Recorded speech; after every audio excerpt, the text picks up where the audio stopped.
Hi friends, అందరూ ఎలా ఉన్నారు? బాగున్నారా? అందరూ బాగున్నారు అనుకుంటున్నాను. ఈరోజు దేవుని వాగ్దానంతో నేను మీ ముందుకు వచ్చాను.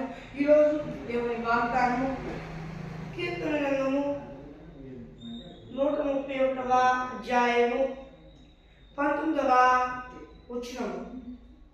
నీ యందు భయభక్తులు గల వారి నిమిత్తము నీవు దాచి ఉంచిన మేలు ఎంతో గొప్పది.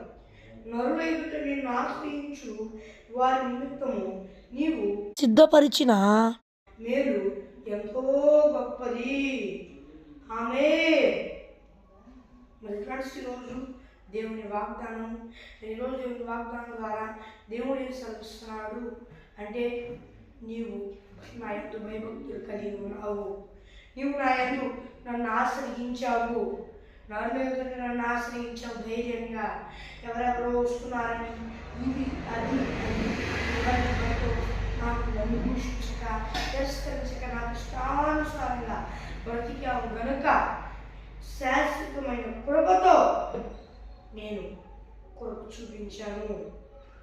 నేను నీ కొరకు ఒక మహా గొప్ప మేలు దాచిపెట్టాను. భయపడవాక, తగిన కాలాన దాన్ని నేను అనుగ్రహిస్తాను.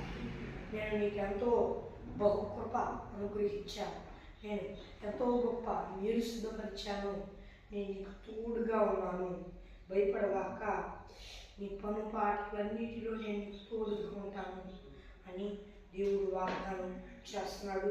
అలాగే ఆయన మనం ఆశ్రయించాము కనుక దేవుడు చెప్తున్నమాట, నేను నీ కొరకు అద్భుతమైన మేలు సిద్ధపరిచాను. భయపడవాక అని దేవుడు చెప్తున్నాడు. ఎవరు కూడా భయపడాల్సిన అవసరం లేదు, దిగులు చెందాల్సిన అవసరం లేదు. మరి ఈ నూతన సంవత్సరం మీ జీవితంలో అన్డిస్టర్బ్డ్ పీస్ దేవుడు అనుగ్రహిస్తున్నాడని వాగ్దానం చేస్తున్నాడు. నిన్న వాగ్దాన వీడియో కాకుండా లైవ్లో వాగ్దానం చెప్పడం జరిగింది. దానివల్ల యూట్యూబ్లో వీడియో రాలేదు. అయితే ఈరోజు వచ్చింది. అయితే నూతన సంవత్సర శుభాకాంక్షలకి మీకు వీడియోగా యూట్యూబ్లో పెట్టడం జరిగింది. మరొకసారి మరి లేట్ అయినాను, నిన్నటి దినాన అద్భుతంగా జరుపుకున్నానని అనుకుంటున్నాను.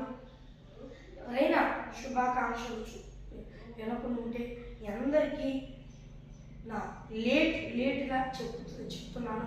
అందరికీ నా హృదయపూర్వకము శుభాకాంక్షలు. దేవుడు చెప్తున్నాడు ఏమిటి అంటే, ఈ సంవత్సరం నుండి ఏం చెప్తున్నాడంటే, అన్డిస్టర్బ్డ్ పీస్ని, బహు బలమైన బహు గొప్పమైన మేలును కొరకు సిద్ధపరిచిన మేలులన్నిటినీ విప్పి వాటిని మీకు అనుగ్రహించి మిమ్మల్ని తృప్తిపరుస్తానంటున్నాడు.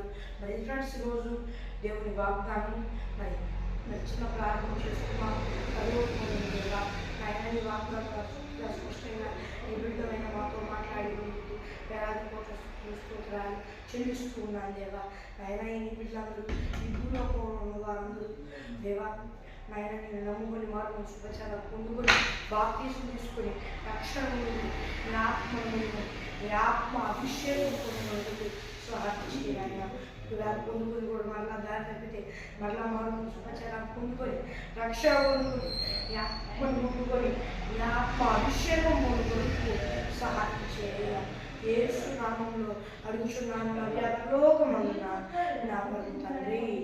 ఆమేన్. మరి ఫ్రెండ్స్, రోజు దేవుని వాగ్దానము మరి మీ ప్రార్థన అవసరం వరకు ఇక్కడ కనిపిస్తున్న +91 630 నెంబర్ కాల్ చేయండి. మరి మరోసారి చెప్తాను, +91 6305 9600 అనే నెంబర్కి కాల్ చేయండి. మరి దేవుని వాగ్దానం అందరికీ తోడైంది నడిపించి కాపాడి సంరక్షించుగాక. ఆమేన్. Praise the lord.